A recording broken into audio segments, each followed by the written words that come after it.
The night air in the apartment was thick with things left unsaid, mainly by me.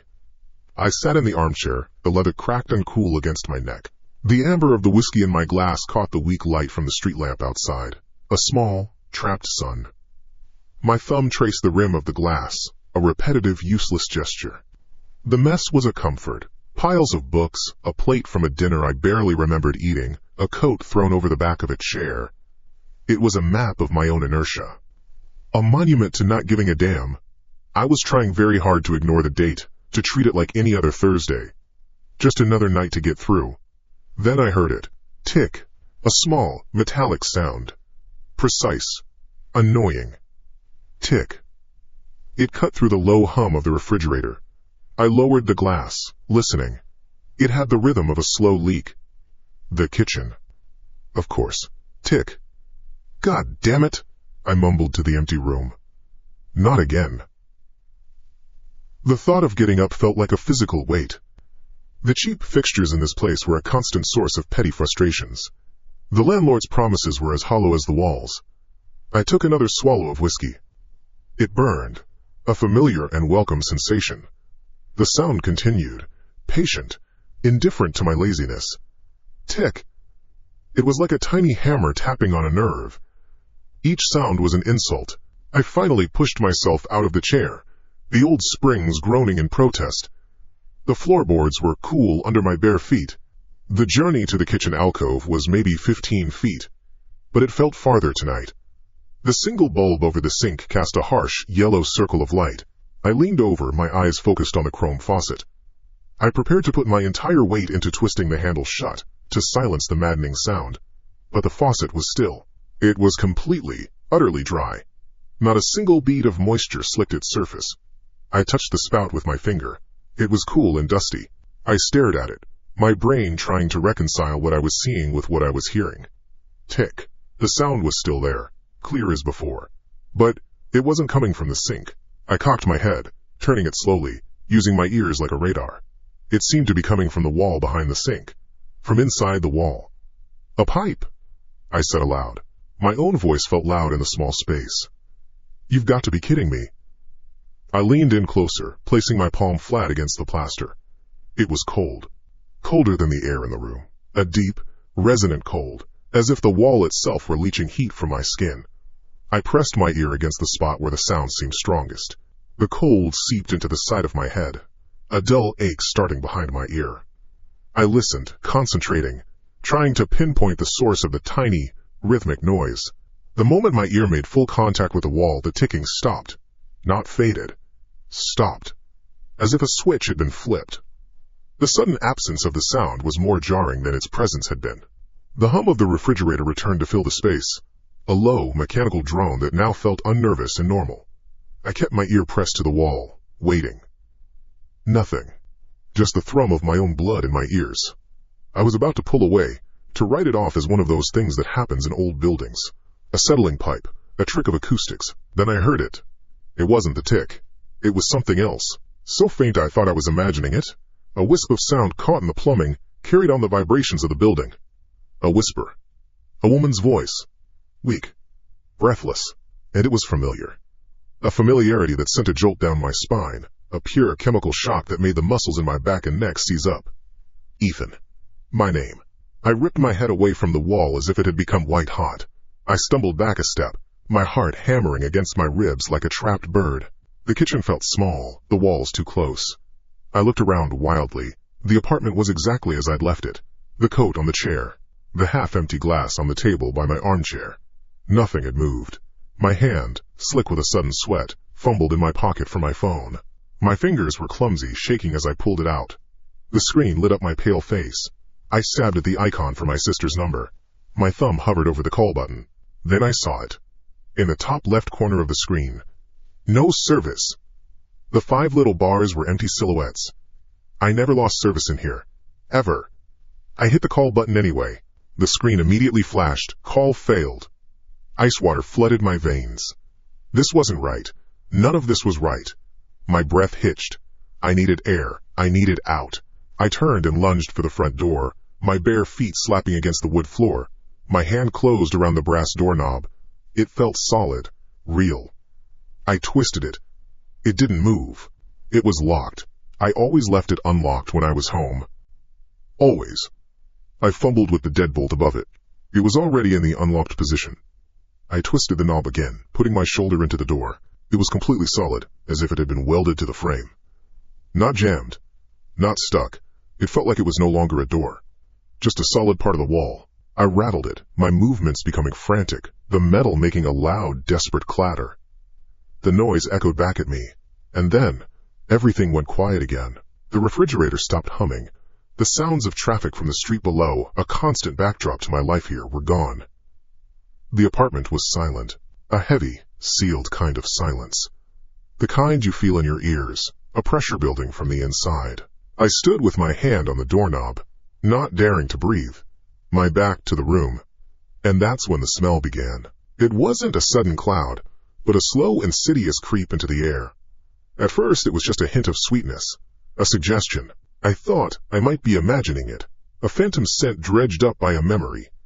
But then it grew stronger, blooming in the dead air. Jasmine. A specific, cloying jasmine perfume, the one she always wore, the one I bought her for her last birthday. The scent was everywhere now, wrapping around me, clinging to the back of my throat. I could taste it. It felt thick, a physical presence in the air. I let go of the doorknob and backed away slowly, my eyes scanning the corners of my own home as if expecting to see an intruder. But there was nothing. Just the familiar clutter, now bathed in an unseen, suffocating miasma of memory. I backed up until my shoulders hit the wall opposite the door. The plaster was cold against my bare skin. I slid down it until I was crouched on the floor, making myself as small as possible. I was hiding, in my own apartment, from a smell. Ethan. The whisper came again, not from the wall this time. It was right behind me, a breath of air against the shell of my ear, so close I could almost feel the vibration of the words on my skin. I squeezed my eyes shut, my teeth clenched so hard my jaw ached. I didn't turn around.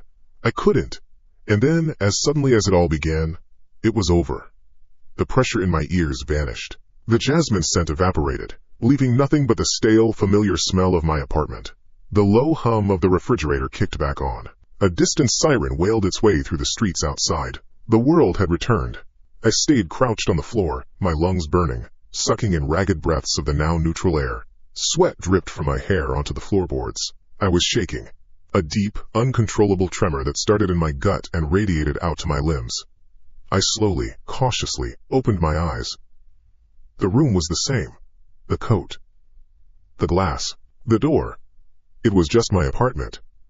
My mind raced, trying to build a fortress of rational explanations. A waking nightmare. A hallucination brought on by whiskey and grief. An auditory trick. A draft carrying a stranger's perfume up from the street. Anything. Anything but the reality of what I had just experienced. My gaze drifted back towards the kitchen, towards the wall where it had started.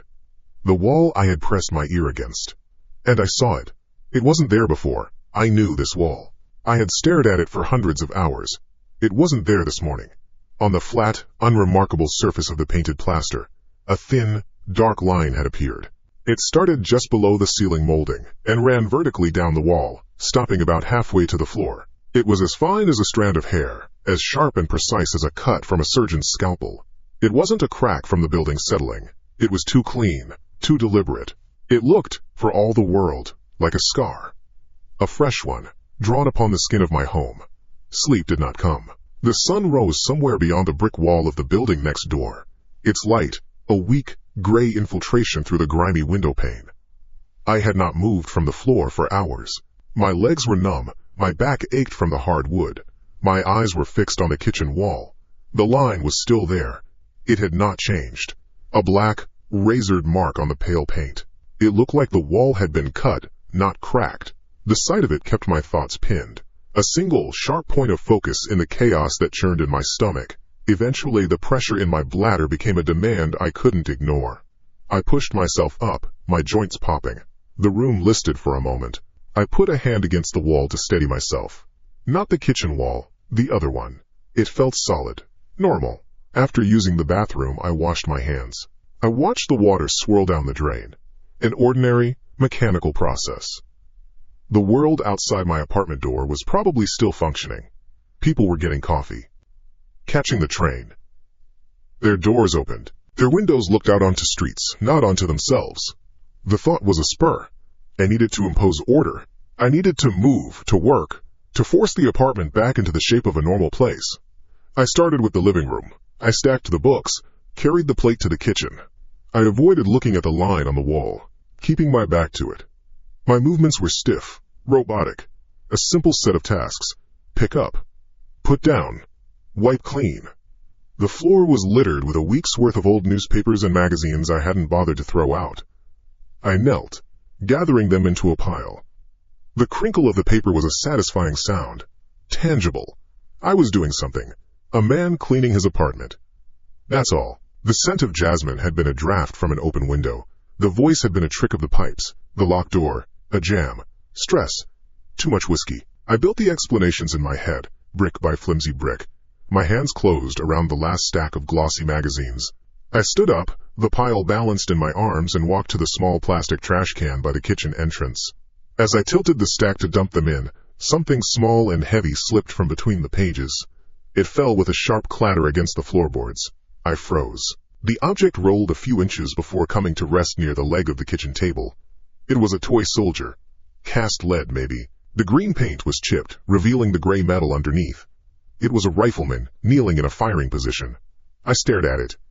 The world seemed to shrink to the space between my eyes and that tiny metal figure. My breath hitched. I knew this soldier. I knew the specific chip of paint missing from its helmet, the way the bayonet on its rifle was slightly bent. It was his. The boy's.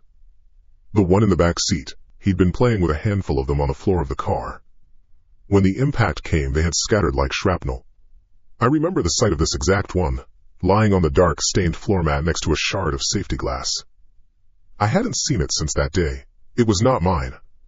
It had never been in this apartment. No, I whispered.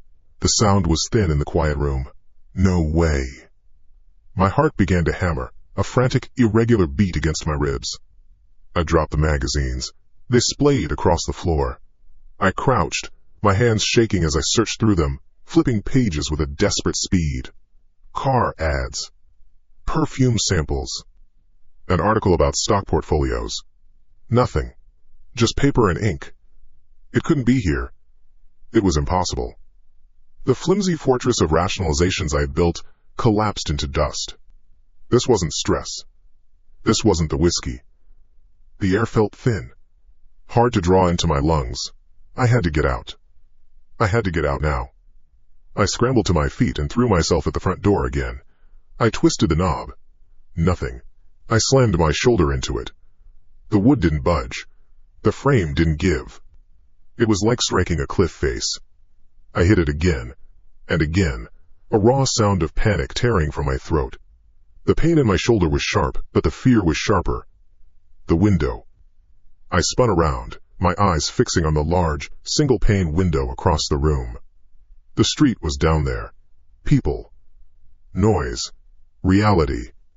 The armchair was the heaviest thing I could move. I grabbed it, my muscles straining. The old leather scraped against the floor as I dragged it across the room. I didn't position it. I just heaved it, using all my weight, all my terror, and threw it at the window. The sound was a detonation of shattering glass, a beautiful, violent explosion. Shards flew, skittering across the floor. Cold air. I expected to feel a rush of cold city air on my face. I felt nothing. I stumbled forward, my feet crunching on the broken glass, and stared through the jagged hole I had made. My stomach clenched. My mind refused to process what my eyes were seeing. There was no street, no sky, no building next door. Through the broken window I saw my own room. It was a perfect, yet distorted, reflection. A photograph taken through a dark, warped lens. The same armchair I had just thrown lay on its side, but in the version through the window it was darker, its leather cracked in different places. The books on the shelves were there, but their spines were blank, colorless. The faint gray light that filled my room was, in that other space, a deep and murky twilight. Everything was the same, but leached of life, of detail, and someone was sitting in the armchair. The one by the table. A shape. A silhouette. It was just a darker patch in the gloom, but it had the unmistakable form of a man. A man sitting exactly where I had been sitting last night. A glass in his hand. It was me. I took a step back. A shard of glass ground under my heel. The noise was loud in the suddenly silent space. Through the broken window the silhouette moved. It placed its glass on the small table. The movement was fluid, unhurried. It mirrored the motion I might have made. Then, it stood up. It rose from the chair and turned to face the window. To face me. My blood went cold. I backed away from the window, my bare feet unfeeling of the glass beneath them. 1 step. 2. The figure in the other room moved with me. It took 1 step forward. Then 2. Our movements were synchronized, a grotesque and silent ballet. When I stopped, it stopped. It stood there, a man-shaped hole in the dim light, maybe 20 feet away, separated by a frame of broken glass. A scream was building in my chest, a hot knot of pressure. I had to break the connection. I raised my left hand, palm out, a gesture to ward it off. Across the void, the silhouette raised its right hand. A perfect mirror. The scream finally ripped out of me. It was a raw, animal noise. I saw the head of the silhouette tilt back, its mouth open in a matching soundless howl. It was my echo. My reflection, given a 3-dimensional, malevolent life of its own. It wore my shape, but it was not me. It was something else, inhabiting my space, my form. My eyes darted around, looking for something, anything. My gaze fell on the floor near my feet. The toy soldier, the chipped green paint, the bent bayonet. Rage, pure and blind, washed over the fear. It was a physical force. With a guttural cry, I snatched the soldier from the floor. Its metal corners dug into my palm. It felt real, solid. A piece of the world that still made sense. I drew my arm back and threw it with everything I had. I aimed it straight at the chest of the thing in the window. The small, green figure flew through the jagged opening. It did not shatter a second layer of glass. It did not hit the silhouette and fall to the floor. It passed straight through the dark shape as if it were made of smoke. For a fraction of a second, I saw it continue its flight into the gloom of the other room, tumbling end over end, before it was swallowed by the shadows and was gone.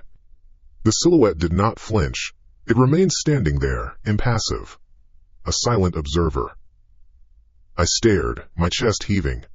My hand was still extended from the throw. I slowly lowered it, looking down at my empty palm. The soldier was gone. Then, I felt a sting.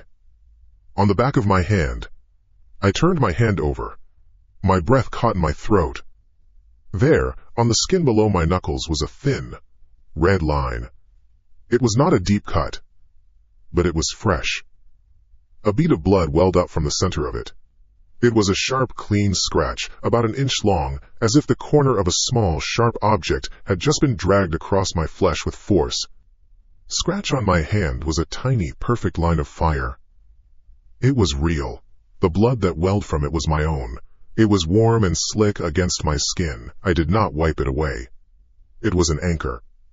A point of proof in a world that had come loose from its moorings. My back found the wall. The one furthest from the shattered window and the mocking silhouette within. I slid down, the rough plaster scraping my shirt, until I was sitting on the floor. Glass crunched under me. I didn't care. I drew my knees up to my chest, my arms wrapped tight around them, a child's posture of defense. I rested my forehead on my knees, shut my eyes, and focused on the sting in my hand. That, and the frantic thud of my own heart. Wake up, Ethan. Just wake up. The thought was a frantic prayer, a mantra repeated to the rhythm of my pulse. This was a dream. A brain hemorrhage. A psychotic break brought on by too much whiskey and too little sleep. Any explanation was better than the truth I had seen through the broken window. The truth of a room that was mine, but not mine. The truth of a thing that wore my shape. Wake up now, you're in your bed. It's morning. The alarm is about to go off. Wake up. I squeezed my eyes tighter. I tried to summon the memory of my bed. The weight of the blanket. The feel of the pillow under my head. I tried to build a reality inside my skull strong enough to overwrite the one outside. I focused on the smell of stale coffee, the distant sound of traffic, the familiar geography of a normal Tuesday. Nothing. There was only the chill on my skin from the void in the window, the sharp smell of ozone, and the insistent throb in my hand. The blood was starting to dry, pulling the skin tight. I was not in my bed. I was on the floor, surrounded by broken glass. I was awake. And then I heard it. A sound so small, so mechanically simple, it cut through my internal chanting like a razor. Click. It was the sound of a latch disengaging. A tumbler falling into place. My head snapped up. My eyes flew open, wide and aching. I stared across the room, past the wreckage of the armchair, past the splayed magazines and the overturned trash can. I stared at the front door, the brass knob, the one I had thrown my shoulder against until pain shot through my collarbone, was turning. It moved slowly, with a smooth, deliberate motion, not the frantic rattle of my own attempts. This was controlled, precise. It turned a full 90 degrees and stopped. The door, which had been as solid as a wall of granite, swung inward. It opened a few inches, creating a vertical slice of profound darkness. The darkness of the outside hallway, a hallway that led to stairs, to an exit, to the street. My breath caught. A single, sharp gasp. Hope is a violent thing. It flared in my chest, hot and overwhelming, a desperate countercurrent to the cold dread that had filled me. Maybe it was over. Maybe the fever had broken. Maybe whatever game this was, whatever test, I had passed it or failed it, and now I was being released. I didn't question it. I didn't have the capacity. I pushed myself up, my legs trembling. Shards of glass fell from my clothes. I ignored the sting as a few small pieces dug into the soles of my feet. I was a man moving through wreckage, my eyes fixed on that sliver of escape. I took a step, then another. My movements were clumsy, a marionette with tangled strings. The silhouette in the window did not move. It watched me. A silent, dark judge. I refused to look at it. I kept my gaze locked on the opening. I reached the door. The air from the hallway felt different. Cooler. Denser. It smelled of old carpet and floor wax. Normal. I put a hand on the cool wood of the door and pushed it open wider. I peered into the gloom. The hallway was empty. The weak emergency light at the far end cast long, distorted shadows. It was exactly as it should be. I slipped through the opening, my bare feet landing on the worn, brown linoleum. The door swung shut behind me with another quiet click. I was out. I was out. The relief was so powerful, it almost brought me to my knees. I leaned against the wall, my chest heaving. I could hear the hum of the building's electricity, a low, steady thrum. The world was still here. My first thought was the elevator. I stumbled down the hall, my feet slapping against the floor. I stabbed the down button with my thumb. The plastic surround was grimy. It felt real. The button depressed with a satisfying give. Nothing happened. The small light beside it did not illuminate. There was no whir of machinery, no groan of cables engaging. I pressed it again. And again. Harder. It was dead. Just a piece of plastic mounted to the wall. Fine. The stairs. The stairs were better. More reliable. I turned and ran to the end of the hall, to the heavy red door-marked stairs. I grabbed the push bar, expecting the familiar resistance, then the swing of the door. I threw my weight against it. A solid, unmoving thud. The bar did not depress. The door did not budge. It was locked. Or barred. Or welded shut. I rattled it, my hands clumsy. A wave of cold panic beginning to rise again. It was useless. I stepped back, staring at it. This wasn't right. Fire codes. They couldn't be locked from the inside. Okay. Okay. Don't panic. There was another stairwell, on the other end of the building. Down the other hall. I turned, and started back the way I came, past the dead elevator, past where my own apartment door should be.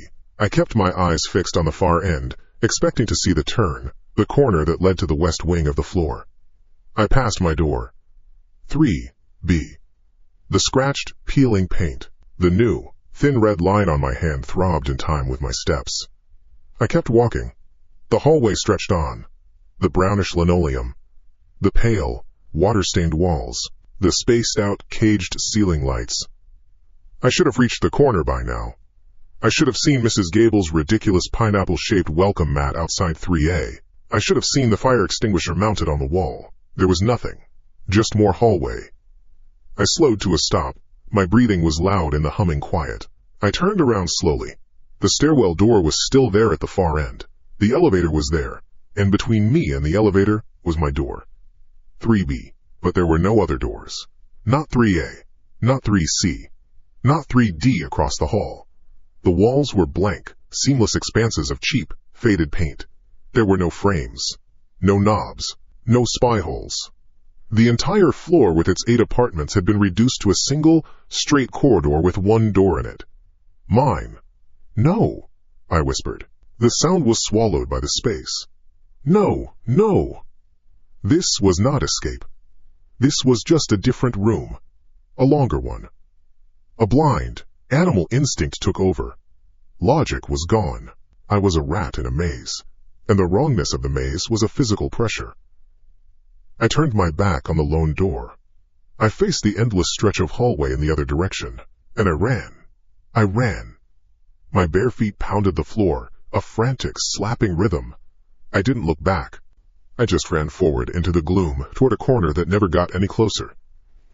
The caged lights passed overhead one after another, hypnotic. 1, 2, 3, 4. The air rushed past my ears. My lungs started to burn, a raw heat spreading through my chest. My legs ached. A stitch of pain stabbed into my side. I didn't care. I just had to get to the end. There had to be an end. I ran until my vision started to tunnel, until the walls blurred into a continuous smear of beige. I ran until my legs felt like lead, and every breath was a tearing agony. I ran until I couldn't run anymore. I stumbled to a halt, bent over, hands on my knees, sucking in ragged, useless breaths that didn't seem to have any oxygen in them. Sweat dripped from my hair onto the linoleum floor. 1 drop. 2.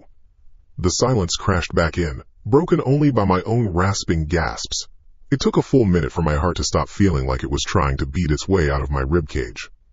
I finally straightened up, my entire body screaming with exhaustion. I had to have covered 100 yards. 200. I should be in a different part of the building, maybe a different building entirely. Slowly I turned around. My blood ran cold. Far down the hallway, where I had started my sprint, a shape was resolving out of the dim light. A rectangle. A familiar, dark wood rectangle set into the pale wall. It was my door. It hadn't moved. I hadn't moved. The hallway hadn't carried me forward. It had bent. It had wrapped around me. I had run in a perfect, straight-line circle, a feat of impossible geometry, and arrived exactly where I had begun. Defeated, I sank to the floor. I didn't have the strength to stand. I just sat there, my back against the cold wall, and stared at the door. It was the only landmark in this entire insane space, the only destination. The start, and the finish line. My eyes traced the familiar cracks in the wood, the tarnish on the brass number plate. The big, bold 3, the smaller B next to it. Everything was as it had always been. No, not everything. My gaze snagged on something new, something that had not been there when I left the apartment. Just to the right of the number plate, carved into the wood. The marks were fresh. I could see the light-colored splinters of the raw wood against the darker stain of the door. They looked as if they'd been gouged out with a nail, or the tip of a knife, or the bent bayonet of a toy soldier. It was a single stark digit, a score, a tally mark. 1. The number was a declaration, a simple vertical slash in the wood. It wasn't a random mark. It was carved with intent. It was neat. It said, 1. My legs would not hold me. I slid down the wall opposite the door, the coarse paint scraping my back through my shirt. The hallway air was cool on my sweat-damp skin. My lungs burned from a sprint that had taken me nowhere. My bare feet ached from the impact. I stared at the door. 3B. My door.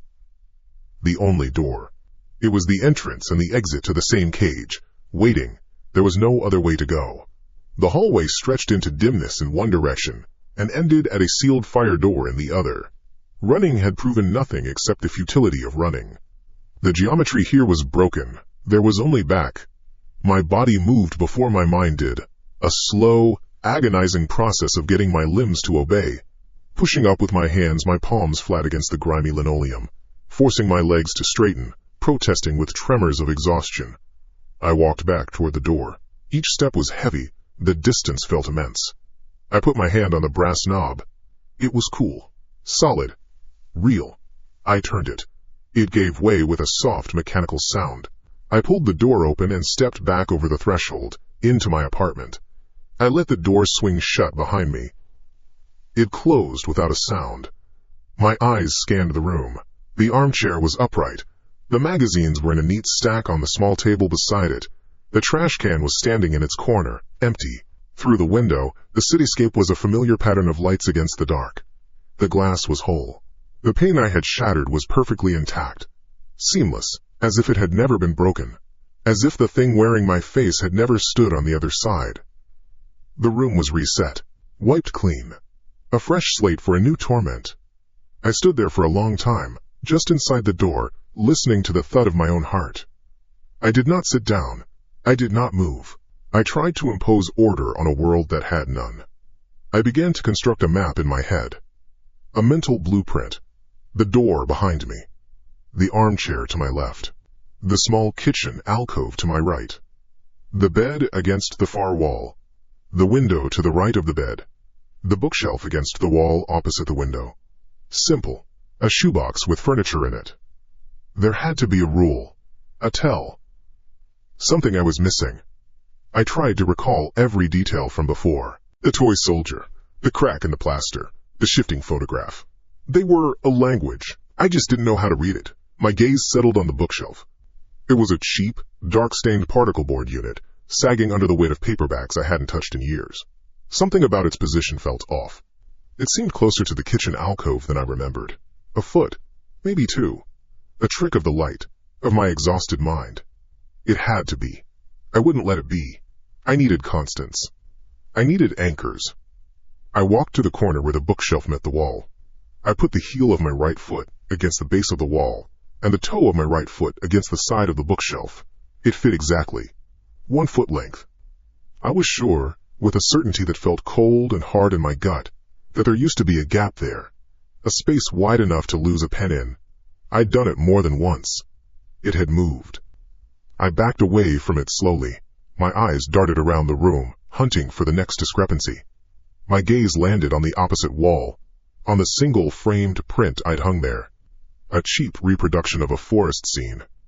It was crooked, tilted slightly to the left. The sight sent a fresh spike of cold through my chest. A change so small, so mundane, yet it screamed at me. I crossed the room in 3 strides. My hand went up to fix it, to set it straight. My fingers touched the edge of the cheap wooden frame. And then I saw it. Behind the frame, peeking out from the top edge. The crack. The thin, web-like fracture in the plaster I had noticed before. The one that was a faint, pale line. It wasn't faint anymore. It had deepened. The line now a dark fissure in the white paint. And it had grown. From the main line, a new, smaller crack had branched off, heading down toward the floor at a sharp angle. It looked like a vein. Like a root burrowing into the substance of the wall. A living thing. Growing. I stared at it, my hand frozen in midair. I could feel a low vibration through the soles of my feet. A hum so deep it was more a feeling than a sound. It was the building. The bones of this place were groaning. I looked from the crack to the bookshelf, then to the wall with the window. It wasn't my imagination.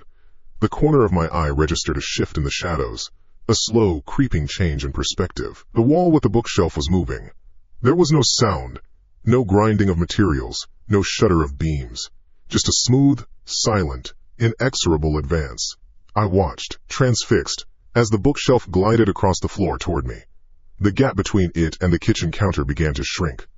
1 inch. 3. 6. The front leg of the shelf snagged on the edge of the area rug. The rug bunched up, a wrinkle of fabric forming and growing. I looked at the opposite wall. The one with the crack and the painting. It was moving too.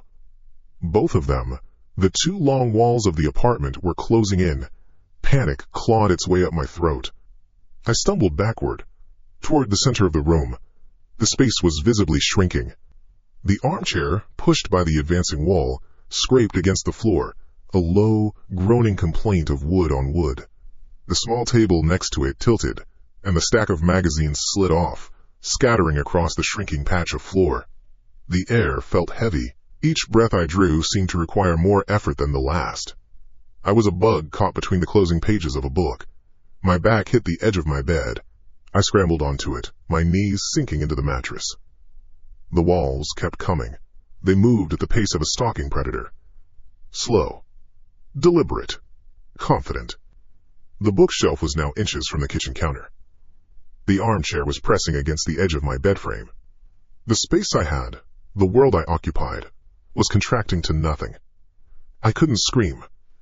My throat was locked tight. My gaze was fixed on the converging walls. The ceiling seemed lower. The pressure in the air was immense, a physical weight on my skin, in my ears. The sound of my own blood was a frantic drum against the hum of the moving architecture. The armchair groaned, its wooden legs straining under the pressure. The bookshelf rammed into the kitchen counter with a dull thud. A stack of paperbacks slid from the top shelf and tumbled to the floor. The space left was no wider than a hallway. Soon it would be no wider than a coffin. My body was coiled tight, ready to be crushed. My muscles screamed. I squeezed my eyes shut, waiting for the final splintering impact. The sound of my own bones breaking. It stopped. The low hum ceased. The pressure in the air vanished. The slow, creeping movement ended. I opened my eyes. The walls were frozen, mere feet apart. The armchair was wedged against my bed, its frame visibly skewed. The bookshelf was jammed hard against the kitchen counter, a fine shower of plaster dust drifting down from where it met the ceiling. I was in a narrow, cluttered canyon of my own belongings. Then came the sound. It wasn't a groan or a hum. It was a sharp, violent noise from the wall directly in front of me, the wall at the foot of my bed. Crack! It was the sound of a tree splitting in a lightning storm. A sound of immense, catastrophic failure. A series of vertical fissures shot up the plaster face, branching like ice on a frozen lake. The paint blistered and peeled back, with a final explosive bang. A section of the wall blew inward. It didn't fall. It swung open, like a door. A perfect, man-sized rectangle swung on unseen hinges, showering the foot of my bed with chunks of plaster and splintered woodlath. It was a doorway where no doorway had ever been. It opened onto a corridor of perfect, featureless black, not the dimness of an unlit hall, but a profound void that seemed to drink the light from the room. No shapes were visible within it, no floor, no ceiling, just an immaculate rectangle of nothing. It was an invitation, an ultimatum: stay here and be crushed when the walls decided to move again, or step into that. My heart hammered against my ribs. I could smell the raw wood and the old, dry dust from the shattered wall. There was no choice. There never was. I slid off the bed, my feet landing in a crunch of plaster debris. I took a hesitant step toward the new opening. The blackness within it was cold. A draft emanated from it, carrying an odor I couldn't place. It smelled of static electricity and wet stone. I looked back once at the compressed wreckage of my room. A prison. I looked forward into the void. An escape, or just a different kind of prison. I took a breath and stepped through the new doorway. The instant my second foot cleared the threshold, the door slammed shut behind me. The sound was like a gunshot in the enclosure, a final, deafening boom that echoed. It plunged me into a darkness so complete it was a physical pressure against my eyes. I flinched, throwing a hand out, expecting to touch the door I had just come through. My fingers met cool, smooth wood. I ran my hand over it. It was solid. No knob, no handle, no seam. Then, a faint light began to grow around me, not from a bulb, but from the air itself. A weak, gray luminescence that slowly filled the space, revealing my new surroundings. I was standing in a room. I was standing in my room. But it was wrong. Everything was flipped. The window with its view of the familiar cityscape was on my left wall now, not my right. The bed was on the right, not the left. The bookshelf was on the opposite wall. It was a perfect mirror image, a reflection I had stepped into. My breath hitched. I looked down at my hands. The thin, red scratch I had given myself felt alien on my left hand. I could have sworn it was on my right. I couldn't be sure anymore. I turned back to the door I had entered through. The surface of it was smooth, dark wood, set into a wall that was, in this version of the room, supposed to be blank. It was the only alien object here. The only thing that didn't belong to the reflection. And carved into its surface, fresh and deep, gouged into the wood grain as if by a vengeful finger, was a single, stark digit. 2. The number 2 was a judgment.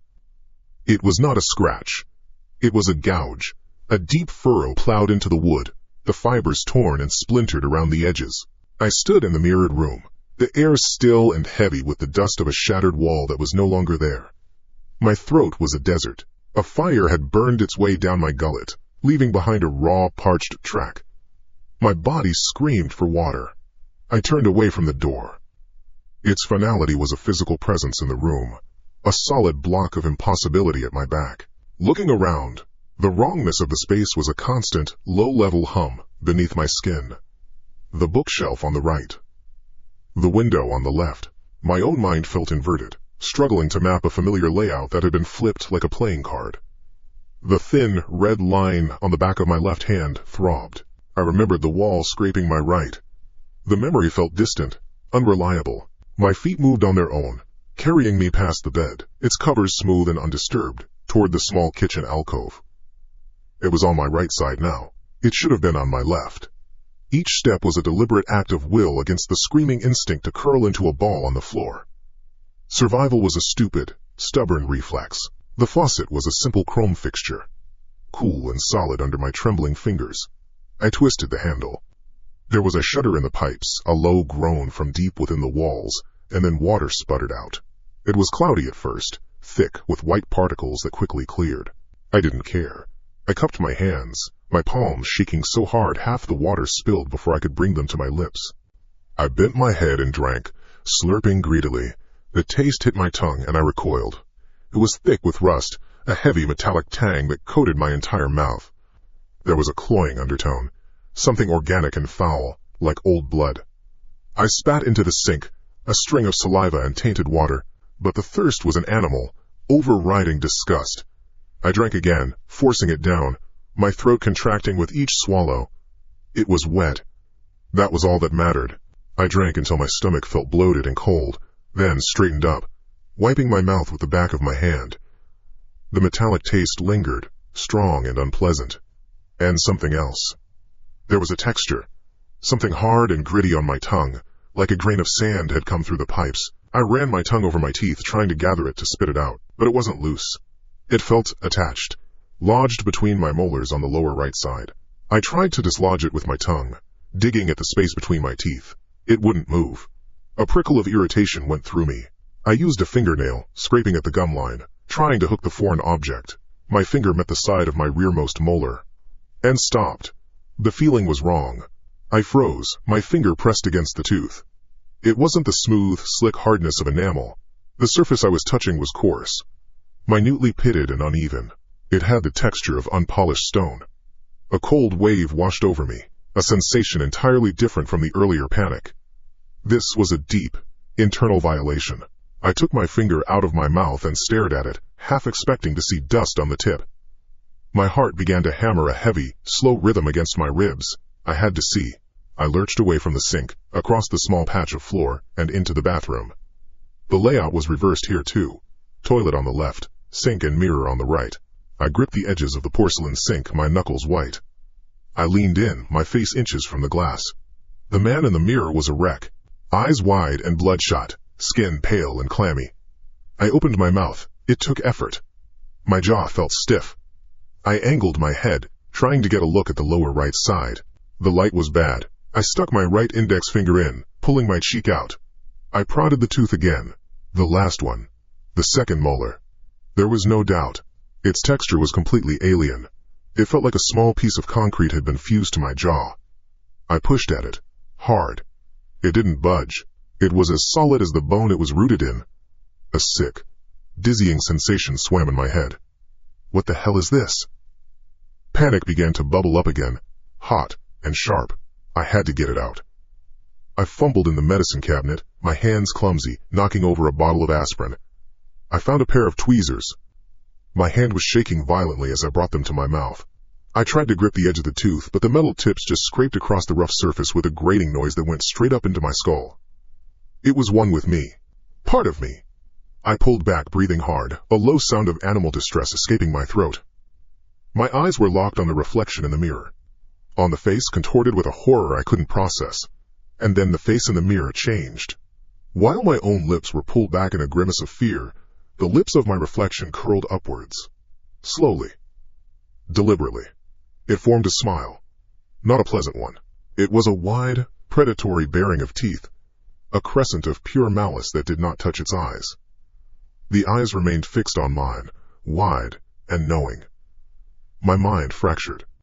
For a heartbeat, the world ceased to have any meaning at all. I was looking at a thing that could not be.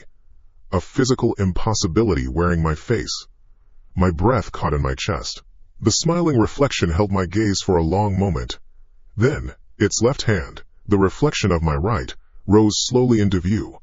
It lifted a single, steady finger and pointed, not at me. It pointed past my shoulder, toward the tiled wall behind me. I couldn't tear my eyes from the mirror, from the horrible smiling thing. But its finger was insistent, unmoving. A silent command. My own body, a puppet on a string, responded. I turned my head slowly, my neck muscles creaking. I looked at the wall. It was covered in cheap, white 4-inch tiles, crisscrossed with gray grout lines. A perfectly normal bathroom wall. I scanned the area the reflection had indicated. My eyes traced the grid of lines. And then, I saw it. One small section of grout next to a tile at about shoulder height was gone. It wasn't cracked or faded. It was missing. A dark, narrow gap, about an inch long, showed in the space between two tiles. A black line marring the uniform white and gray pattern. The smile on the reflection's face widened, if that was even possible. I stared at the gap in the wall. My fear was being replaced by a strange, cold compulsion. This was a clue. A step in a set of instructions I didn't understand. I reached out a hesitant hand. My fingertips touched the cool, smooth glaze of the tile. I pressed my thumbnail into the dark line of the missing grout. I expected it to be hard, to meet the resistance of mortar and backing board. Instead, the tile next to the gap moved. It shifted, just a fraction of an inch, with a soft scraping sound. My blood ran cold. I pulled my hand back as if burned. The tile had moved. I pushed on it again, this time with more force. The grout around it crumbled away like dry sand, falling in a fine gray powder onto the floor. It came away with no effort. The tile was loose.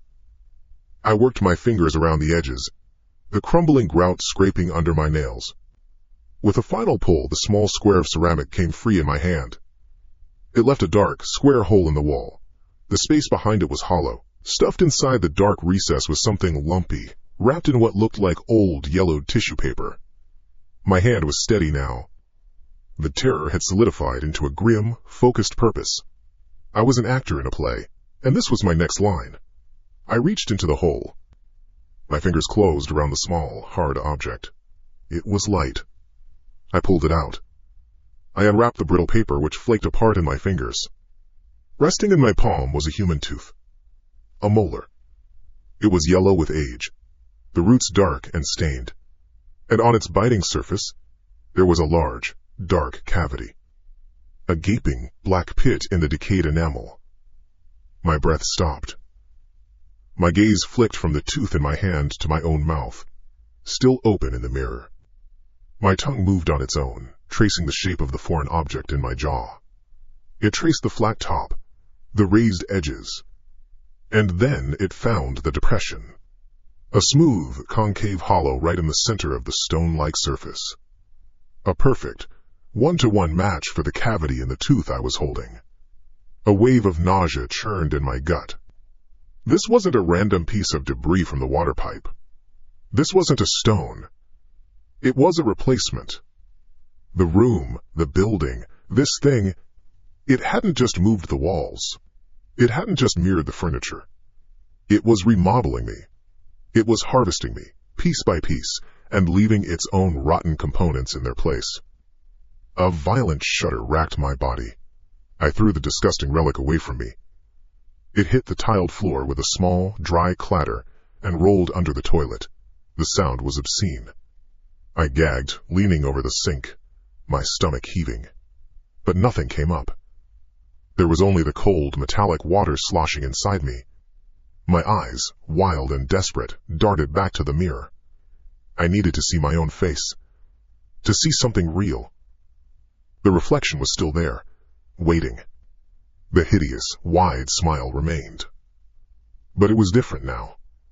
On the lower right side of its grinning mouth, there was a gap. A black, empty hole where a molar should have been.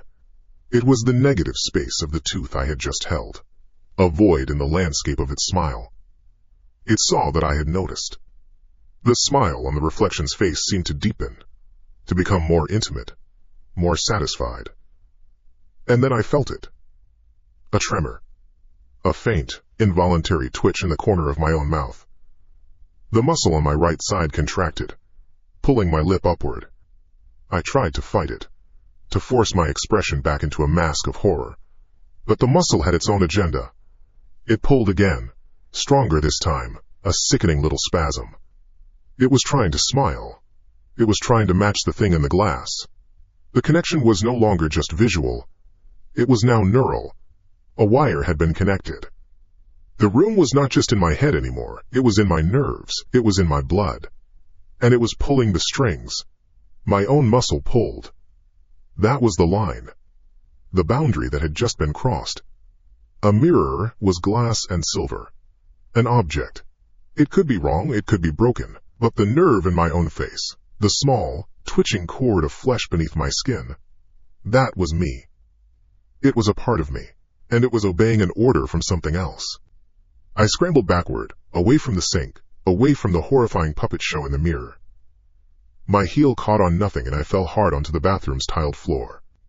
The impact sent a jolt up my spine. I crab-walked out of the doorway, my hands and feet scrabbling for purchase, my breath coming in ragged, wet gasps.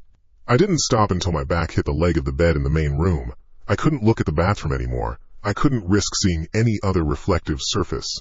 Not the blank screen of the small television, not the dark glass of the window, not even the polished chrome of the lamp base. I was in a cage of potential mirrors, and each one held a version of me that was no longer mine. I huddled there, on the floor, trying to make myself small. I drew my knees to my chest, wrapping my arms around them. The floorboards were cool against my jeans. I focused on that sensation. Cool wood, solid, real. I pressed my cheek against my knee, closing my eyes. I didn't want to see the room. I just wanted to feel my own body, to reestablish its borders. Then the itching started.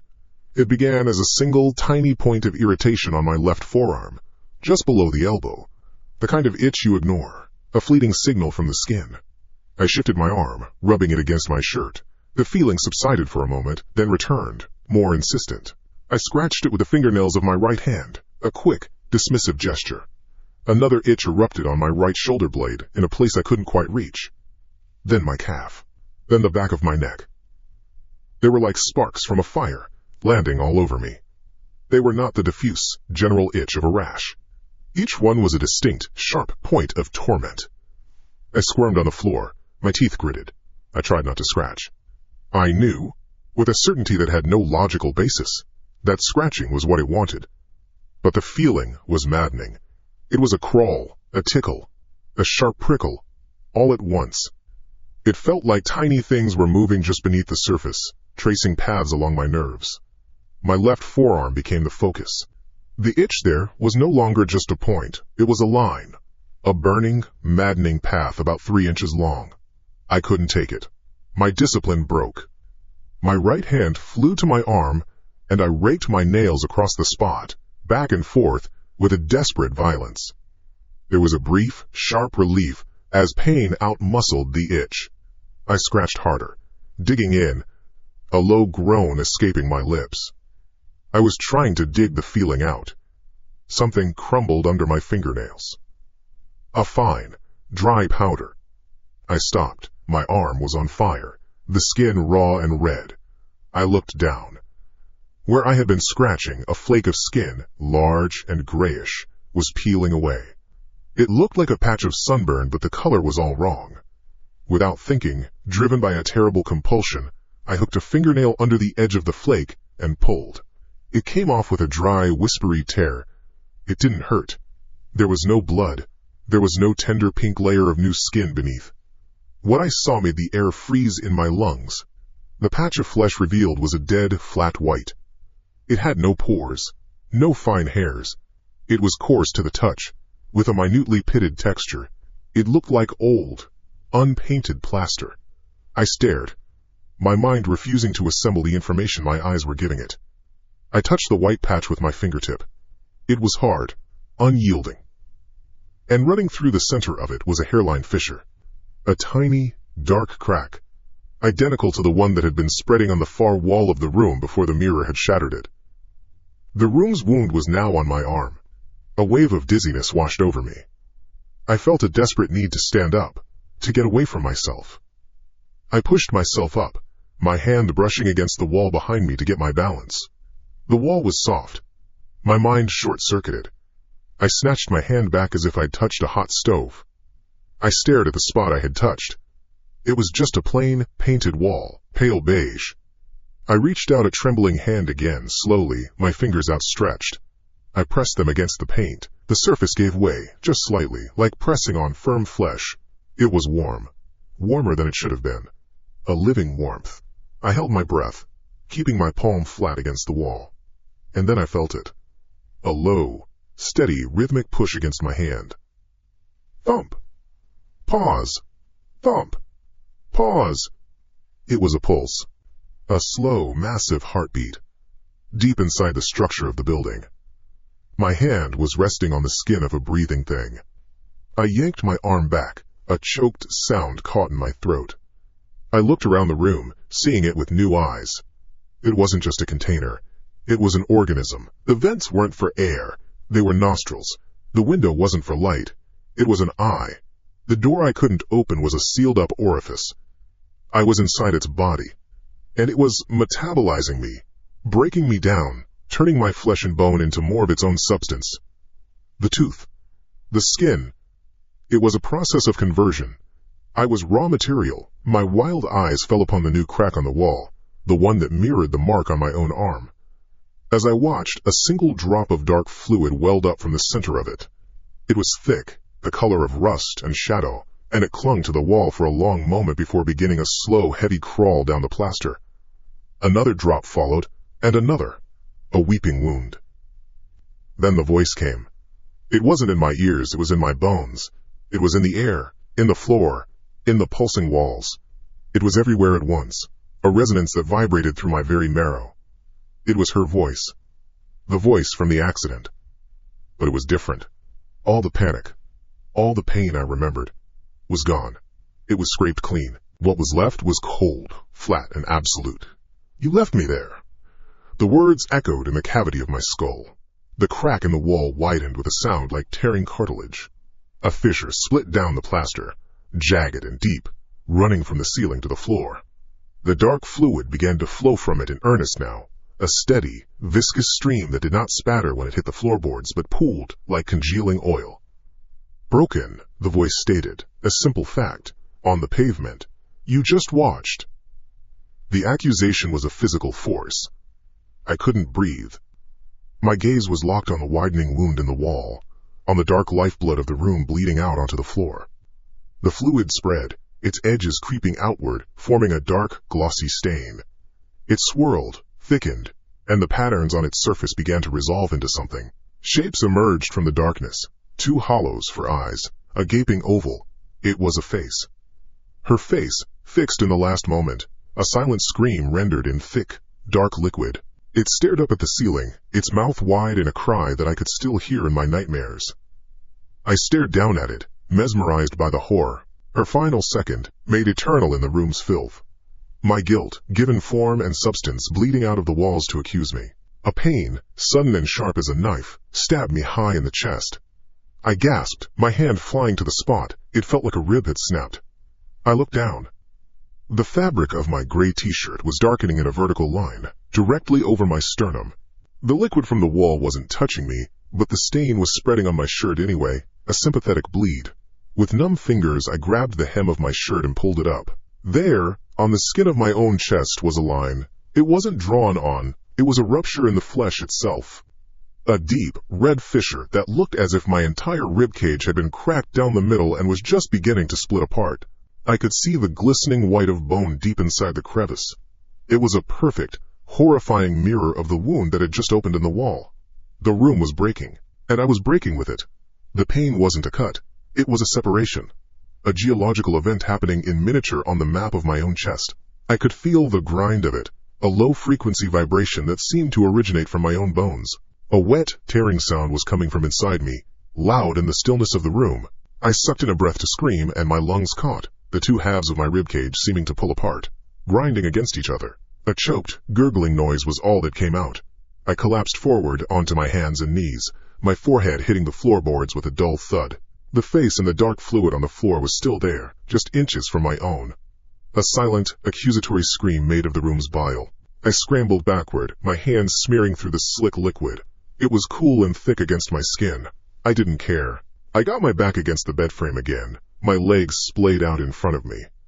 The fissure in my t-shirt was still bleeding, a slow, dark line seeping into the gray cotton.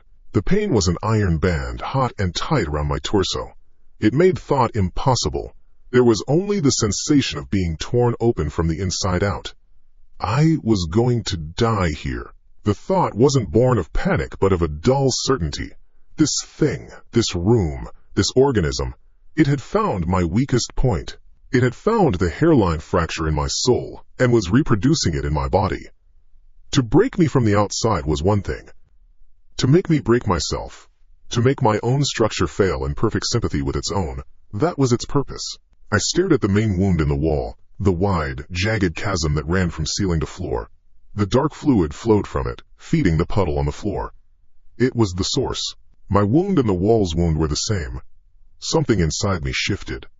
A wire snapped.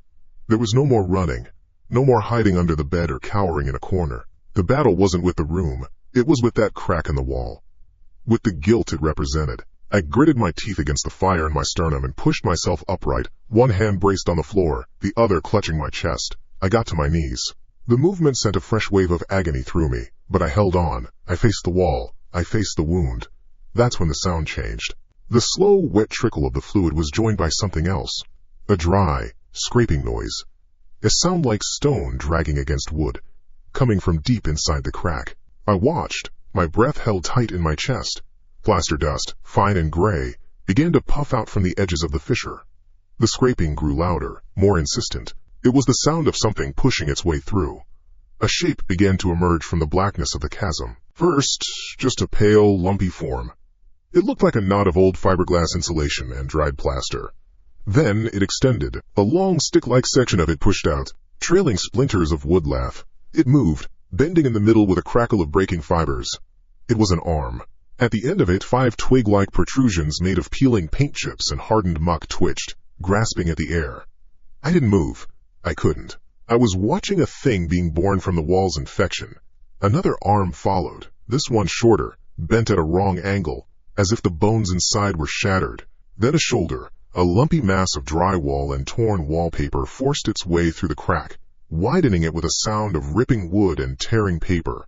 A torso followed, a crude approximation of a human shape, its surface a chaotic texture of exposed wiring, crumbling plaster, and dark, damp stains. Finally, a head pushed through. It had no face. It was a smooth, rounded shape of old plaster, stained and water-damaged. As it cleared the chasm, it tilted, and a patch of faded floral wallpaper on its chest came into view. I recognized the pattern. It was the same as the paper that had been under the beige paint in the corner I'd peeled away days, or weeks, or a lifetime ago. The thing that pulled its lower half free from the wall, with a final wet slurp. It had legs of a sort, one made from a thick bundle of electrical conduit, and the other a twisted, gnarled thing of splintered floorboards. It stood there, unsteady, in the middle of the room. It was my height, my build. It was wearing a phantom version of my own clothes, rendered in dust, shadow, and decay, a doppelganger made of the room's guts. And it was wounded. It stood with a profound limp, all its weight on the conduit leg. Its head was canted to one side at a sharp, final angle. The shattered-looking arm hung uselessly, a dead weight. The wounds weren't mine, they were hers. The brokenness of the body I'd seen on the pavement was now mapped onto a copy of my own. A sharp schlick sound came from the door. I flinched, my head snapping toward the noise. The deadbolt had just slid home. I hadn't touched it. Then the window. A sound like thick oil hardening in an instant, a low thump, and the faint city light outside vanished, leaving the glass a uniform, impenetrable black. The low hum of the ventilation system cut out. The air in the room became dead, heavy, and motionless. The arena was set. There was nowhere to go. There was only me, and this effigy of my guilt standing 10 feet away. The thing took a step. The floorboard leg dragged on the floor, leaving a long scratch in the wood. Scrap. Thud. The sound was deafening in the new silence. It took another step. Scrap. Thud. It wasn't rushing. It wasn't aggressive. It was just coming. A slow, inexorable advance. Each step was a hammer blow against my sanity. My body screamed at me to run, to fight, to throw the lamp, to do something. But I was frozen, kneeling on the floor, my hand pressed to the fissure in my chest. Scrappa. Thud. It was 5 feet away now. I could see the details, the fine web of cracks on its plaster face, the way a single wire protruded from its neck like an exposed nerve. It had no eyes, but I felt its focus on me as a physical pressure. It stopped directly in front of me, looming over my kneeling form. It just stood there, its broken body a silent testament. The air vibrated with its presence. This was it, the final judgment. Fight or flee. Survival instinct warred with the crushing weight in my sternum. But I knew fighting was useless. How do you punch a memory? How do you kill your own history? Bye-bye. A sound escaped my lips. It wasn't a word. It was a half-sob, half-groan.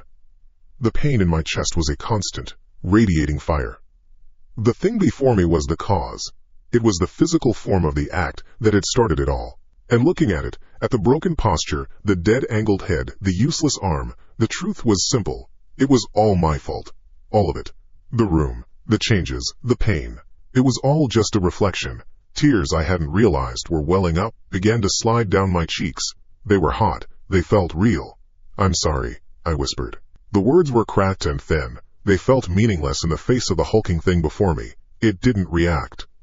I'm sorry, I said again, louder this time.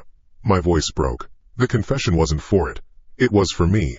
I wasn't asking for forgiveness. I was just stating a fact that I had run from for so long. I saw you, on the road. I should have. I didn't do anything. I just left. My whole body was shaking. I squeezed my eyes shut, the horrible tableau of the accident flashing behind my eyelids, the screech of tires, the sickening thud, the silence that followed. I am sorry. I wasn't talking to the effigy anymore. I was talking into the past, into the void where an apology could never be heard. I opened my eyes. The thing made of plaster and filth raised its one good arm. The movement was slow, deliberate. The paint-chipped fingers were curled slightly. It was reaching for me. I flinched, bracing for the blow, for the crushing impact that would surely shatter me completely. But the blow never came. Its plaster fingers, coarse and cold, touched my chest. They didn't push. They didn't strike. They rested gently right over the fissure in my flesh, directly on the warm, blood-soaked fabric of my shirt. And then, a new sensation. It wasn't pain. It wasn't pressure. It was cold. A deep, penetrating cold that bypassed my skin and muscle and sank directly into my bones. It was the feeling of a freezer door being opened inside me. The searing heat from the crack in my sternum vanished, extinguished by this profound chill. I gasped, a real full breath for the first time since the crack had appeared. The pressure around my ribs was gone. I looked at the point of contact. The thing's fingers were still resting on my chest. As I watched, a shudder ran through its entire body. Cracks began to spiderweb across its plaster skin. It started to crumble, not in chunks but as a fine, dry powder. Its arm dissolved, the dust cascading down my front. Its torso disintegrated, sloughing off in gray streams. Its head tipped forward and collapsed into a cloud of grit and splinters. In seconds, the entire thing had fallen apart, leaving nothing but a conical pile of dust, wood shards and filth on the floor in front of me. At the same time I heard a sound from the wall, a sound like tearing fabric but in reverse, a high-pitched zipping noise. The great wound in the wall pulled itself shut. The edges met seamlessly, and in a blink, The wall was smooth, beige, and unmarked once more. The puddle of dark fluid on the floor evaporated, drying into a faint, dark stain that quickly faded to nothing. The pain was gone. All of it. The itching, the ache in my teeth, the fire in my chest. It was all gone. I cautiously took another breath. It was easy, full. I felt light. I looked down at my chest. The bloodstain on my shirt was still there, but it was dry. With a trembling hand, I grabbed the hem of my t-shirt and pulled it up to look at my skin. The crack was gone. The deep, red fissure, the glistening bone, it had vanished without a trace. The skin was pale and unbroken, but in its place, directly over my heart, was something else. It was a hole, not a wound, not a scar. It was a perfectly circular patch of nothing. It was about the size of a silver dollar. It wasn't pink flesh or white bone. It was black. A flat, perfect, featureless black that didn't seem to reflect any light at all. It was like looking into a piece of the night sky that had been cut out and placed on my chest. I tentatively reached out with my right index finger and touched the edge of it. My skin was normal. I moved my finger over the black circle. I felt nothing. No texture. No temperature. My finger was touching it. I could see it pressing against the surface, but the patch of blackness transmitted no sensation whatsoever. It was an absence. A null space grafted onto my body. The room had taken the pain. It had taken the guilt. And in return, it had taken something else. It had hollowed me out. The pile of dust on the floor was the only proof it had ever stood there. A small, conical mound of gray powder, splinters of wood lath, and what looked like dried flakes of filth. The air didn't smell like plaster or rot anymore. It smelled of nothing. I stayed on my knees for a long time, just breathing. The simple in and out of air felt alien. There was no resistance, no hot band of pressure around my ribs threatening to tear me apart. The fire was out. Slowly, I pushed myself to my feet. My legs were unsteady, but they held me. I looked at the wall where the great chasm had been. It was smooth, perfect, the same bland beige as the rest of the room. I ran my hand over it. It was cool and solid. There was no seam, no scar, no memory of the wound it had borne. The puddle of black fluid on the floor was gone. The floorboards were dry. I looked down at my shirt. The dark stain was there, crusted and stiff over my sternum. The fabric was ripped where the thing's fingers had dissolved. My own hand, the one that wasn't clutching my shirt, was trembling. I let go of the fabric and looked at my chest. The hole was still there. It hadn't healed. It hadn't changed. A perfect, coin-sized circle of black. It wasn't a shadow. It wasn't a mark. It was an interruption in my skin. A piece of me that had been neatly and completely removed, replaced by this. I reached out again with my index finger. I touched the skin at its edge. I felt the familiar texture of my own flesh. Then I moved my fingertip over the blackness. Nothing. It was not cold, it was not warm. It had no texture, slick or rough. My finger was pressing into it. I could see the nail bed whiten with the pressure. But there was no corresponding sensation. It was like touching a dead spot in the world, a patch of static where information ceased to exist. The room had taken the pain, yes. It mended the wall. It mended my body. But it kept a peace. A toll. I walked the perimeter of the room. My steps were hesitant at first, then more certain. I touched the bed. The sheets were cool. I looked under it. Just dust bunnies and shadows. I went to the corner where I'd peeled back the wallpaper. The paint was smooth, unbroken. I ran my fingers over the window pane. It was a single, impenetrable sheet of black, but it felt like normal glass. The room was just a room again. 4 walls, a floor, a ceiling, a bed, a chair, a door. It felt like a test I had passed. The effigy of my guilt, the physical manifestation of my failure had been presented to me. I hadn't fought it. I hadn't run. I had confessed to it. And in doing so, it had dissolved. The pain it caused dissolved with it. A strange sense of lightness filled me, a feeling so foreign I almost didn't recognize it. It wasn't happiness. It was just the absence of weight. The door. My heart began to beat faster, a simple, mechanical thumping in my chest. If the room was reset, if the trial was over, then the door should open. I remembered the numbers I'd scratched into the wood beside the frame. 1, after the first loop. 2, after the second. I'd expected a 3 to appear after the creature was born. I looked now. There was just the 1 and the 2. No new marks. Maybe this was it. Maybe breaking the cycle meant there would be no third mark. Maybe acceptance was the key. I walked to the door. I put my hand on the cold brass knob. It felt solid. Real. I turned it. It didn't budge. The deadbolt was still thrown. A cold spike of disappointment shot through me, sharp and familiar. It wasn't over. I rattled the knob, a useless, frantic gesture. It was locked as tight as ever. I leaned my forehead against the wood, the hope draining out of me as quickly as it had come. I stepped back, my eyes scanning the room for the next trick, the next change. But nothing happened. The walls remained walls. The light from the single bulb on the ceiling was steady. And that's when I saw it. It was a detail so small, so fundamentally wrong, that my brain took a full 10 seconds to process it.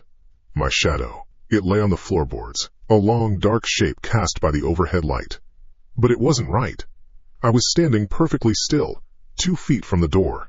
My shadow was skewed, stretched out as if the light source was behind me and to my left. I glanced up. The bulb was directly overhead. There was only one light. There should have been one shadow, falling directly around my feet. I didn't move. I just watched it. The shadow was a clear, crisp silhouette of my body, but it was in the wrong place. Very carefully, I raised my right arm.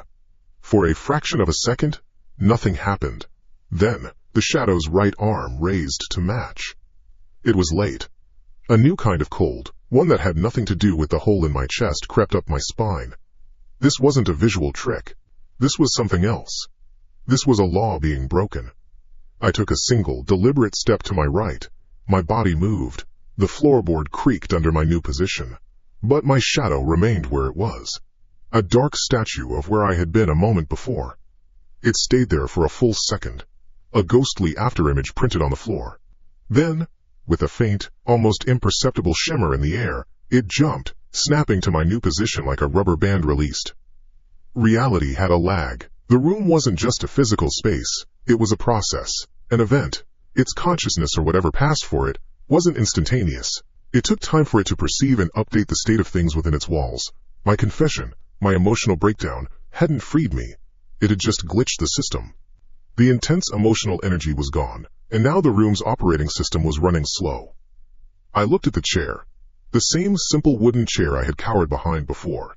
An idea, sharp and insane, cut through the fog of my thoughts.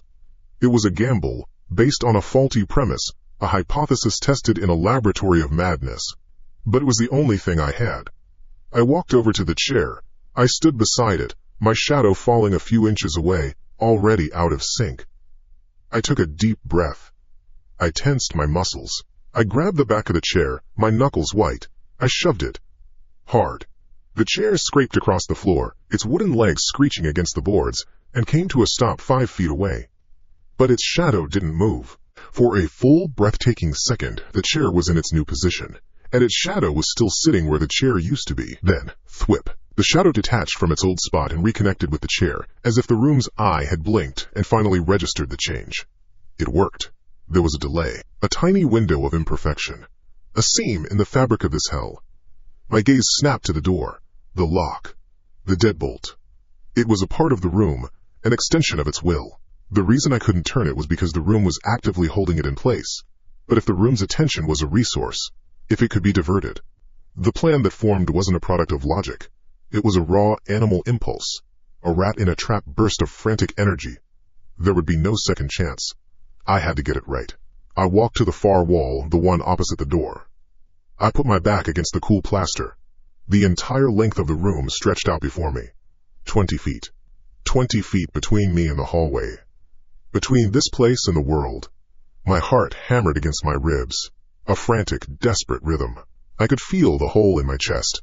The patch of nothingness, as a spot of profound numbness. I fixed my eyes on the doorknob. I sucked in a breath. And I ran. My feet pounded on the floorboards. The sound was loud in the stagnant air. 10 feet. My muscles burned. 5 feet. My hand was outstretched, reaching for the knob. 3 feet. At the very last second, with all the force I could muster, I pivoted and threw the wooden chair with my free hand.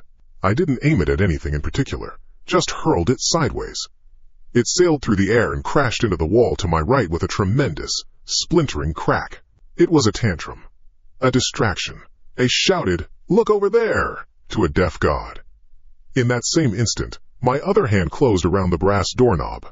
I ignored the crashing sound of the chair. I ignored everything but the mechanics of the lock. For a split second, the attention of the room, its conscious malevolent pressure, was focused on the sudden violence of the chair hitting the wall. In that sliver of a moment, the deadbolt was just a piece of metal in a tumbler. I twisted my wrist. There was a loud, solid click. The bolt slid back. The door was unlocked. I didn't pause. I didn't think. I threw my shoulder against the door, bursting out into the hallway. The door swung wide and I stumbled, catching myself on the opposite wall. I scrambled back, grabbed the edge of the door and slammed it shut. The sound echoed down the corridor. I stood there, panting, my back pressed against the wall.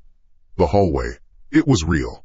The air smelled dusty, with the faint, chemical scent of an industrial cleaner.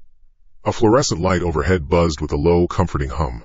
Further down, I could hear the muffled sounds of a sitcom laugh track coming from behind another door. Someone was watching TV. Someone was living a normal life.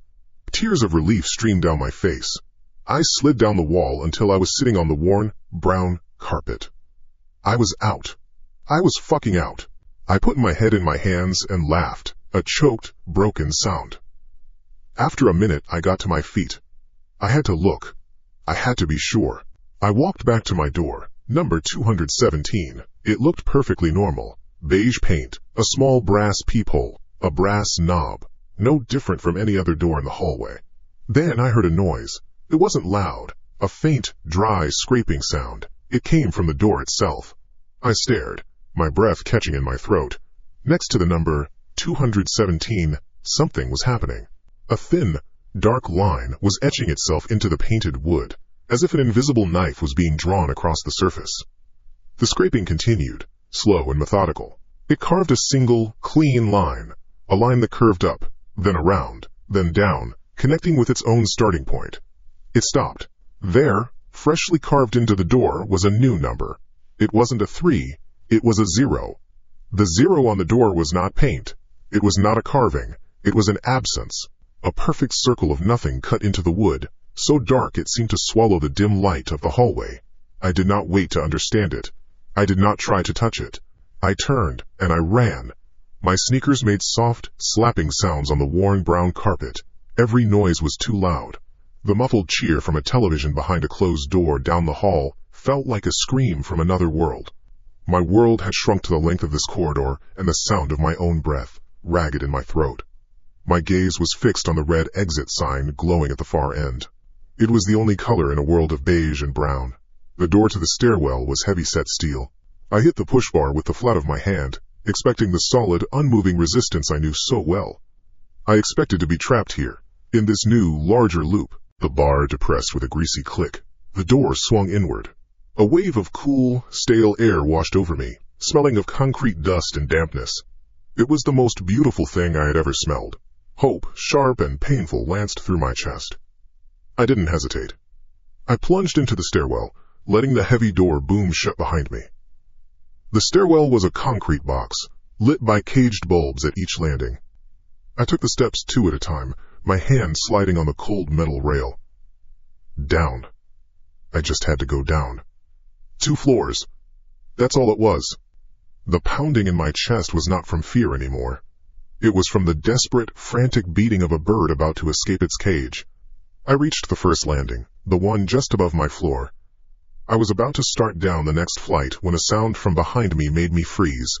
Click. It was a small sound, but it cut through the hum of the lights and the echo of my own frantic passage. It was the sound of a deadbolt sliding back, the sound of my apartment door, number 217, number 0, unlocking. I stood completely still, 1 foot hovering over the next step down. I listened. The heavy fire door I had just come through remained shut. The sound had come from the hallway, from my door. A low creak followed, the sound of old wood moving on strained hinges. The door was open, silence stretched. I held my breath, my ears straining. There were no footsteps, no voice. Just the low hum of the building around me. Maybe it was nothing. Maybe it was just the building settling. Maybe. Scrape. The sound was faint. a dry friction. It was not a footstep. It was a drag, the sound of a canvas bag full of dead leaves being pulled across a wooden floor. Slide. It was closer now. It had moved from the apartment into the hallway. Scrape. Slide. Pause. A rhythm. Slow. Patient. It was coming. It was coming for me. The hope in my chest curdled into ice. I launched myself down the next flight of stairs. My foot slipped on a concrete edge, and for a second, my ankle twisted, sending a hot stab of pain up my leg. I caught my balance on the railing, my metal ring clinking against the steel. I didn't look back. I couldn't look back. The only thing that mattered was the landing below, and the one after that. The lights in the stairwell began to flicker. It wasn't a normal flicker, the kind from a dying bulb. The light didn't just dim, it pulsed. It sickened, turning a jaundiced yellow, then a pale green, before snapping back to white. The shadows writhed with each pulse, climbing the walls like black oil. Scrape. Slide. It was on the stairs now. It had entered the concrete box with me. The sound was louder here, echoing off the hard surfaces. It was a wet sound now. The dragging of something heavy and saturated. Ethan. The voice was not a voice. It was a whisper that rode on the edge of the buzzing lights. A sibilant hiss that coiled around my name. It came from the wall to my left, from the ceiling above, from the concrete under my feet. It was everywhere. I scrambled faster, my lungs burning. The walls themselves seemed to wrong-foot me. I reached out to steady myself, and the plaster felt soft, yielding like cold flesh under my palm. I snatched my hand back, a smear of dampness on my fingertips. The wall rippled, a slow undulation that traveled up towards the ceiling. The building was alive, and it did not want me to leave. Scrape, slide, thump. It had reached the first landing. The sound was directly above me. I could feel a low vibration through the soles of my shoes. You belong. The whisper was thicker, closer. It felt like it was trying to form inside my own ear. I didn't answer. I didn't scream. I just ran. I hit the ground floor landing, a cramped, dirty space that smelled of ammonia. The exit was right there, a steel door with a horizontal push bar and a small window of wired glass. Through it, I could see the dark, polished marble of the main lobby. I could see the faint reflection of the streetlights outside. Freedom. I lunged for it, throwing my full weight against the bar. Thud. It didn't budge. The metal bar was rigid, as if it were welded to the frame. A cold spike of dread, colder and sharper than anything I had felt in the room, drove itself into my gut. I pushed again, my muscles screaming. Nothing. The lock was seized. Scrape. Slide. The sound was on the final flight of stairs, just above me, a slow, inexorable descent. I could hear small pebbles of loose concrete skittering down the steps ahead of it. It was taking its time. It knew it had me. I backed away from the door. 2 steps. 3. My eyes were locked on the stairwell opening. I couldn't see anything in the flickering gloom, but I could hear it. I could feel its presence pressing down on me. No. I wasn't dying here. Not in this concrete tomb. I turned back to the exit door. I wasn't thinking. My body moved on, pure, raw instinct. A final, convulsive act of defiance. I took a deep, shuddering breath and ran at the door. I aimed my right shoulder at the point just next to the lock mechanism. The impact was a deafening crunch of metal and a white-hot explosion of pain in my joint. I felt a sickening grind as bone and cartilage compressed. The door screamed, a high-pitched shriek of tortured steel, but it held. The scraping sound stopped. It was at the bottom of the stairs, just out of sight. I screamed, a wordless roar of fury and pain, and threw myself at the door again. This time, something gave. There was a sound like a gunshot as a thick metal bolt tore free from the frame. The door flew open. My momentum carried me through. I didn't land on my feet. I crashed, tumbling across the cold, smooth floor of the main lobby. I slid on the polished marble, my torn shirt scraping against the surface, coming to a stop near a dusty, unlit reception desk. For a moment, I just lay there, face down on the cool stone, panting. The air was different. It smelled of old paper and floor wax. The sound from the stairwell was gone. There was only the quiet hum of the city outside. Painfully, I pushed myself up. My right shoulder was a universe of agony. I couldn't lift my arm. I cradled it against my chest and staggered to my feet. I looked back at the stairwell door. It was hanging open by a single, twisted hinge. Beyond it, there was only darkness. Nothing followed me out. I was free. I was out. The realization washed over me, so potent, it almost brought me to my knees again. I limped across the lobby, my whole body trembling. A massive, floor-to-ceiling window made up the front wall of the building, looking out onto the street. I had to see it. I had to see the world. I needed proof that it was still there. I reached the glass, pressing my good hand against its cool, solid surface. My breath fogged a small patch in front of my face. Outside, the city was just as it should be. The street was wet from a recent rain, reflecting the neon signs and streetlights in long, shimmering strokes of color. Cars moved in the darkness, their headlights cutting beams through the night. Red taillights receded into the distance. A man walked a dog on the opposite sidewalk. It was real. It was all real. I stared, drinking it in. The simple, beautiful, chaotic motion of a living city. It was the most perfect thing I had ever seen. My reflection stared back at me from the glass, a pale, battered ghost. I watched a yellow taxicab drive down the street, its tires hissing on the wet pavement. It reached the intersection a block away. It slowed. It stopped. Then, its reverse lights flicked on. It backed up, smoothly, for about 10 feet. The reverse lights went out. It drove forward again, covering the exact same stretch of road. It reached the intersection. It stopped. Its reverse lights flicked on. The hiss of the tires on wet asphalt was the only sound. It was a good sound. A real sound. I followed the yellow cab with my eyes, a lifeline to a world I thought I had lost. It drove forward another few feet, brake lights glowing a soft red as it slowed for the intersection. Then it stopped. Good. Normal. That's what cars did. The two white reverse lights clicked on. The cab slid backward. Not fast. Just a smooth, deliberate 10 feet, its tires making the same hissing sound, but in reverse. It was the exact path it had just traveled. The white lights went out. The red ones came back. The cab drove forward again. I watched it, my breath held tight in my chest. The pain in my shoulder was a hot wire pull taut, a constant reminder of the door, the concrete, the escape. The cab covered the same stretch of pavement. It approached the same point at the intersection. It slowed. It stopped. The reverse lights flicked on. My good hand, the left one, was still pressed against the cold glass of the lobby window. I could feel my own pulse, a frantic, bird-like flutter against my palm. My eyes darted from the cab to the man with the dog on the opposite sidewalk. He was walking away from me. 1 step, 2 steps, 3 steps. His poodle trotted happily at his side. He jerked. It was not a stumble, it was a snap, as if a film reel had snagged and jumped backward. He was suddenly 3 steps behind where he had just been, his right foot in midair, beginning the first step all over again. 1 step, 2 steps, 3 steps. Snap! He was back again.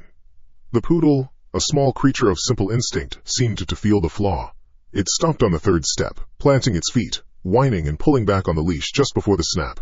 The man was pulled back, but the dog resisted for a fraction of a second, its body a tense black smudge against the wet sidewalk before it too was reset. 1 step, 2 steps. My gaze broke from them. I looked wider. Further. My eyes scanned the street, the buildings, the entire panorama of the city night, and the beautiful, ordinary scene began to unravel, thread by thread. A traffic light at the far intersection was not cycling. It was spasming. Green, yellow, red. Green, yellow, red. Each color lasted less than a second, a frantic, meaningless pulse of light that the cars beneath it ignored. Each vehicle locked in its own private, 10-foot loop of forward and reverse. I looked up. The sky was black, starless, shrouded by the city's glow. But the buildings themselves, the buildings were not solid. The monolithic skyscraper 2 blocks down, the one with the glowing corporate logo at its peak, wavered. For a split second, its right side became transparent, and I could see the flickering lights of the building behind it. Then it snapped back into place, solid and immovable. It blinked. The building blinked out of existence for a moment so brief I would have dismissed it as a trick of my tired eyes, if it hadn't happened again. And again. A massive structure of steel and glass, flickering like a faulty fluorescent tube. A coldness that had nothing to do with the glass under my hand began to creep up my spine. This was not a reprieve. This was not a rescue. I had not escaped the sickness. I had only gained a better view of the plague. My breath came in ragged, shallow bursts. I backed away from the window, one step, then another. The polished marble floor was slick under the soles of my sneakers. The pain in my shoulder flared, a grounding, anchoring agony in a world that was losing all its anchors. I looked back out the window, a man morbidly drawn to the scene of a crash. The crowd. I hadn't noticed the crowd. On the corner where the taxi was looping, a small group of people stood waiting to cross. They were a tableau of broken machines. A woman in a red coat lifted a phone to her ear. Her mouth opened. The phone lowered. Her mouth closed. She stood still for a second. Her arm lifted again. The phone went to her ear. Her mouth opened, lowered, closed. A man next to her held a briefcase. He shifted his weight from his left foot to his right, then back to his left, then to his right. A repetitive, useless dance of indecision. They were all doing it. Every single person. A dozen tiny, repeating gestures. A scratch of the neck. A glance at a watch. A puff of a cigarette. The smoke exhaled and then seemingly sucked back in as the loop reset. They were all trapped. Every one of them, stuck in their own 2-second prisons. The horror of it didn't crash over me in a wave. It seeped in. A slow, toxic tide rising in the well of my chest. The room. The shifting walls. The door that led back to itself. The window that looked out onto a different version of the same 4 walls. The clock that never moved forward. It wasn't a curse. It wasn't a ghost. It wasn't my guilt made manifest. The scraping sound from the stairwell. The wet, dragging weight. The whisper that was not a voice. It wasn't hunting me. It was just expanding. A cancer. The room wasn't the cage. The room was the first cell to turn malignant. It was ground zero. A point of infection where the rules of the world had first begun to decay. Attracted by the gravity of my own self-imposed confinement. My own mental loop of guilt and memory. And now the sickness was spreading. It was leaking out of my apartment, out of the building, and into the city. Into everything. Shit. The word was a puff of air, devoid of force. I stumbled back until the unlit reception desk pressed against my spine. I leaned on it, my legs threatening to give way. I couldn't look out the window anymore. I turned my head, my eyes tracing the dim, cavernous space of the lobby. The potted plants, long dead, their leaves a brittle brown. The film of dust on every surface, the scent of old paper and decay. My gaze fell on the stairwell door. It hung from its top hinge, twisted and broken, a gaping black wound in the wall. The darkness within was complete. I thought about the thing I had fled, the scraping, sliding presence. It hadn't followed me. Of course it hadn't. Why would it need to? Its cage had just grown immeasurably. Why chase one rat when the whole city was now the maze? Beyond that broken door, down the short hallway, was the elevator bank. And beyond that, the long, carpeted corridor, my corridor. And at the end of it, a door. The wood was solid, the brass handle was cold. It used to have the numbers 2, 1, and 7 on it, now it just had a hole. A perfect circle of absence. The 0 door. The thought hit me with the force of a physical blow. I wasn't free, I had not escaped. I had just walked out of the solitary confinement cell and into the general population of a global prison.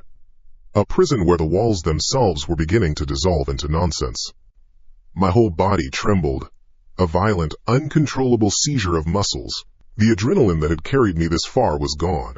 Replaced by a dread so vast and profound it felt like a physical weight trying to crush me into the floor. I wasn't a survivor, I was a harbinger. A patient 0 who had just stumbled out of quarantine to find the pandemic in full swing. In the crushing silence of the lobby, a new sound began. A low, insistent buzzing. It took me a second to place it. It was not from the city. It was not from the building. It was on me. It was in the right pocket of my jeans, vibrating against my leg. My phone. My hand shook as I reached for it. The movement sent a fresh spike of white-hot agony through my shoulder, and I gasped, nearly dropping it. I fumbled it into my left hand, the screen glowing to life, a small, clean rectangle of light in the dusty darkness. It wasn't a call, it was a text message. The sender was listed only as an "unknown number." There was one message. One word. "Welcome."